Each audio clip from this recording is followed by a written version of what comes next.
Hello dear learners and viewers, welcome to you all. Hope you are going on well with your studies. Today I shall talk about the story of a great hero in Greek and Roman mythology. Okay, the hero is very famous for his bravery and adventure.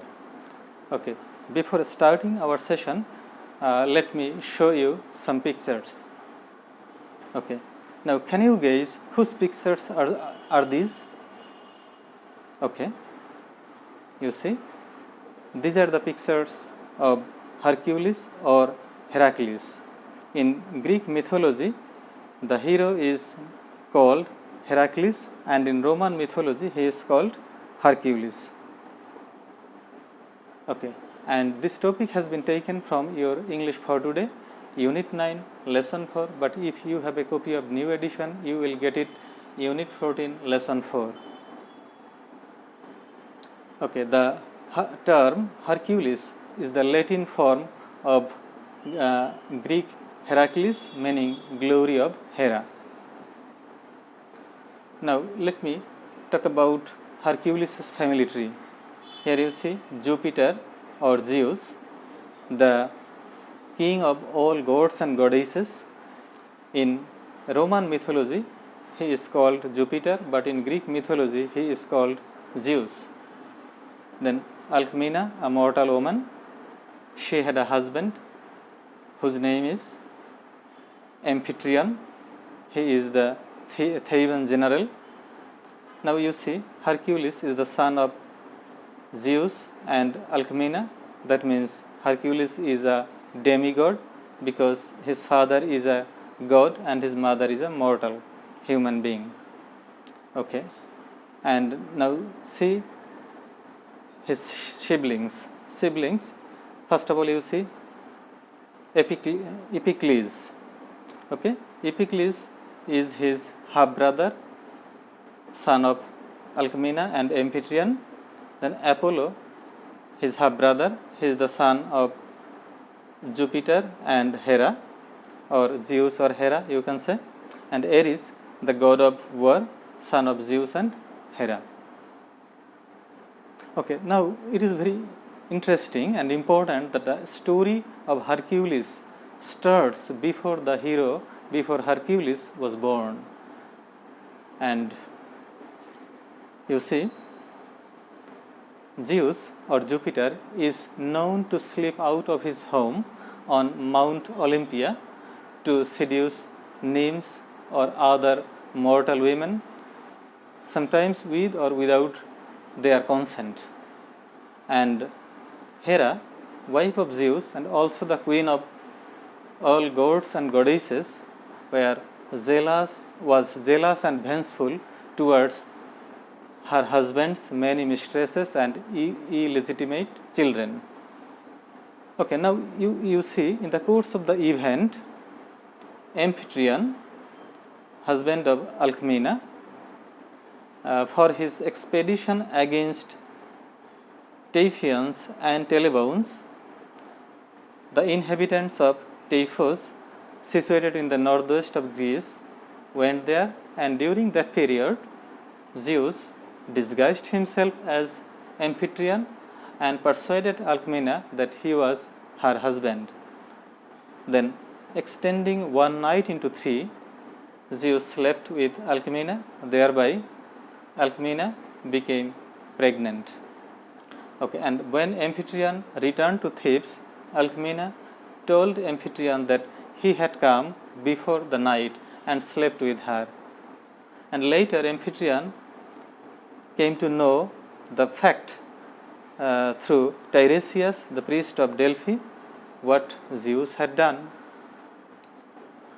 Okay, and as a result, when Hercules was born, Alcmena and Amphitryon named the baby as Hercules, meaning the glorious gift of Hera. And on the other hand, you see Zeus, knowing that Alcmena was going to give birth a child, Zeus had bragged that one of his descendants was going to be born who would rule the two mighty kingdoms, Mycenae and Tiryns.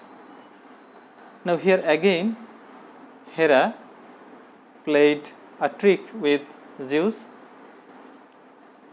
and she made Zeus a promise that the first son would be the king.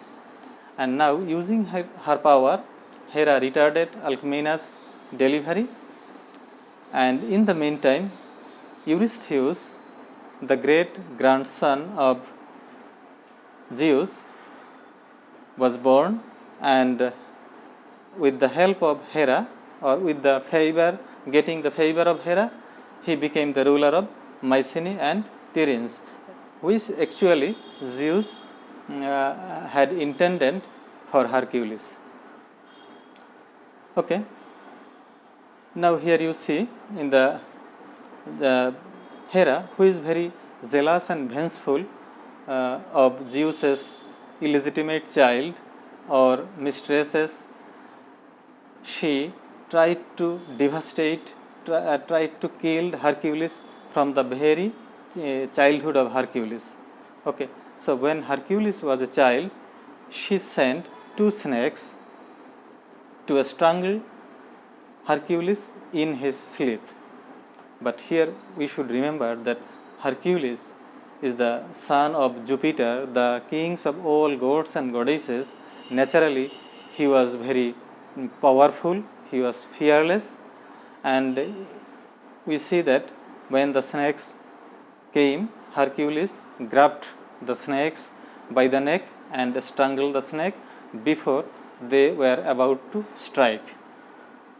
Okay, and later Hercules married Megara and lived happily with his 3 children, but the vengeful Hera, or the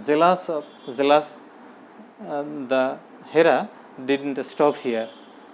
She wanted to devastate Hercules' life, so she planned an evil plan, and using her power, she made Hercules mad, and Hercules became insane with rage, and then he killed his wife and 3 children mercilessly, gruesomely killed them. And even worse, that Hercules didn't understand that he killed his wife and 3 children. But when Hercules became calm and quiet, then he realized what a heinous crime he has committed. Then with broken heart, he had realized that his life had been destroyed, and then he set out to seek punishment to atone for the heinous crime he had committed. So he traveled to Delphi, to Delphi temple, to ask Apollo what he should do to get rid of his soul of this evil. Okay. Then Apollo told him that he should undergo long and severe punishment. He should do a very hard laborious task, and thus he might atone for his crime. Okay. Then he sent Hercules to Eurystheus, a very cruel king, for 12 years, and Apollo told him that told Hercules that he had to complete 12 difficult or 12 laborious tasks to get rid of his sin, and these 12 labors are known as 12 labor of Hercules in Greek and Roman mythology. Okay. Then Apollo also promised Hercules that after he had completed all his tasks, his soul will be cleansed of sin, and he would be able to join gods and goddesses on Mount Olympia. Okay. These are the prehistory. Okay. Prehistory of the text that you are going to read in your English for today. Okay. Now, before going to start that session, let us see the 12 labors that Hercules completed to fulfill Apollo's wishes. The first one, the slaying of the Nemean lion whose skin he thereafter wore.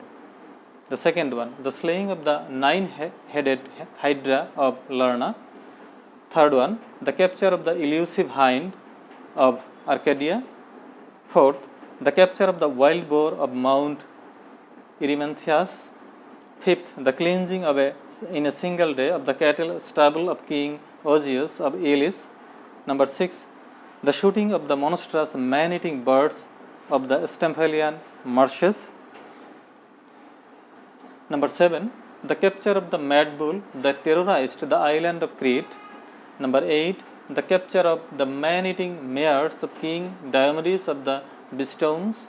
Number 9, the taking of the girdle of Hippolyta, the queen of the Amazon. Number 10, the seizing of the cattle of the three-bodied giant Geryon, who ruled the island of Erythea. Number 11, the bringing back of the golden apples kept at the world's end by the Hesperides. Number 12, the phasing up from the underworld of the triple-headed dog Cerberus, guardian of its gate. Okay, these are the 12 labors of Hercules. Now let us start from the text. Hercules, in the first text, you see, the first task involved a fight with a lion, the Valley of Nemea. Okay, in the Valley of Nemea, the people were disturbed by a terrible lion. So Eurystheus ordered Hercules to kill the lion, and at first Hercules tried to kill the lion with his arrow and club, but later he changed his trick and he killed the lion with his power, with his strength. Okay, and victorious, he returned to the Mycenae carrying the dead lion on his shoulder, a sight that terrified the king. And this is very important. After killing the lion, he carried the dead body of the lion on his shoulder, and seeing this scenery, the king Eurystheus became very terrified. And here you see the picture of slaying the Nemean lion, and you see Hercules is carrying the dead body of the lion on his shoulder. Now, this one is the second task. His second task was to slay the monster called Hydra that was ravaging the country of Argos. The Hydra had 9 heads, of which one was immortal, and our hero struck off its head with his club.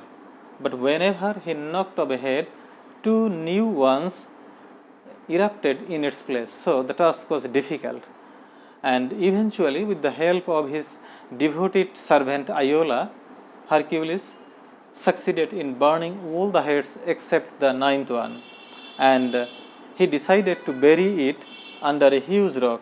In other words, Hercules triumphed again, as he would every time he was given impossible task by Eurystheus. In this way, you see, Hercules successfully completed 12 labors that was assigned by Eurystheus, and this is how he began to acquire the reputation of a hero possessing immense strength throughout the world. And now here you see the picture of slaying the Hydra by Hercules.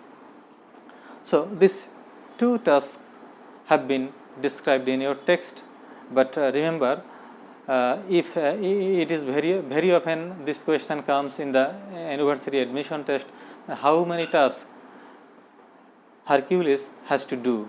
Okay, Hercules had to complete 12 difficult tasks known as 12 labors of Hercules. Okay, now dear students, based on your understanding the text, now you have to say whether the statement is true or false. Okay, number 1, Hercules decided to accomplish impossible tasks because he wanted to be a hero. Is it true or false? Of course it is false, because Hercules did all this task not to be a hero, rather he was assigned to do the task, and going to do the task he naturally became hero. The king was impressed when he saw Hercules after his first victory. Not at all. False. The king, instead of being impressed, the king became terrified to see it.